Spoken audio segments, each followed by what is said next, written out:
भारतीय इतिहास का एक ऐसा राजा, वो अगर ना होता तो भारतीय इतिहास का स्वरूप ही कुछ और होता, या यूँ कहें कि भारतीय डीएनए का स्ट्रक्चर ही कुछ अलग होता।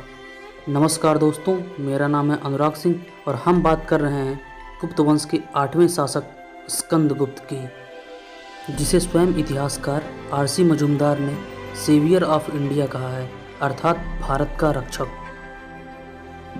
दोस्तों, जिस समय हूणों ने अपने बर्बरता व युद्ध कौशल से पूरे यूरोप को रौंद डाला, जिसके प्रकोप से टर्की का बाइजेंटीन साम्राज्य समाप्त हो गया, वह जिनकी बर्बरता ने मध्य एशिया व फारस की संस्कृतियों को समाप्त कर डाला, जहां पर केवल विधवा महिलाएं ही बची। दोस्तों, अगर ये हमारे देश में प्रवेश कर जाते तो हमारे देश का स्वरूप क्या होता, यह सोचकर ही रूह कांप उठता है। उन बर्बर राक्षसों को भारतवर्ष के उत्तर पश्चिम सीमा पे लगातार 10 से 12 वर्षों तक पराजित करने वाला शासक था स्कंदगुप्त। दोस्तों, आचार्य वासुदेव शरण अग्रवाल ने स्वयं यह कहा है कि जिस देश में सेनापति इस तरह से कड़ी जमीन पे रात गुजारकर तपस्या करते हैं, भला उस देश को संसार में कौन समाप्त कर सकता है।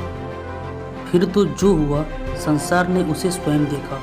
हूणों के सिर भारत की धरती पर कट कट कर गिरने लगे।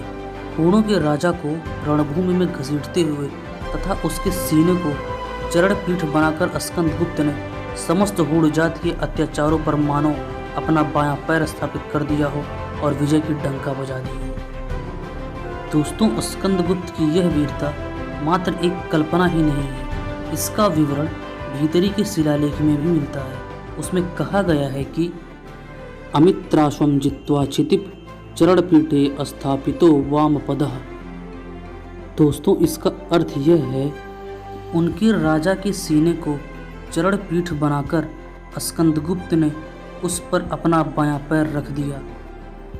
उन बर्बर हूणों से पवित्र भारत भूमि को बचाने के कारण ही स्कंदगुप्त को सेवियर ऑफ इंडिया अर्थात भारत का रक्षक कहा जाता है।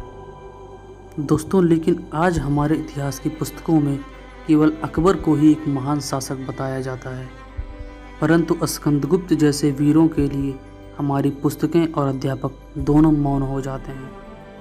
हमें उस गुप्त वंश के वीर के साहस और त्याग को हमेशा याद रखना चाहिए। दोस्तों, अगर यह वीडियो आपको अच्छा लगता है तो कृपया इसे लाइक और शेयर ज़रूर करें और हो सके तो हमारे चैनल को सब्सक्राइब भी ज़रूर करिए। धन्यवाद।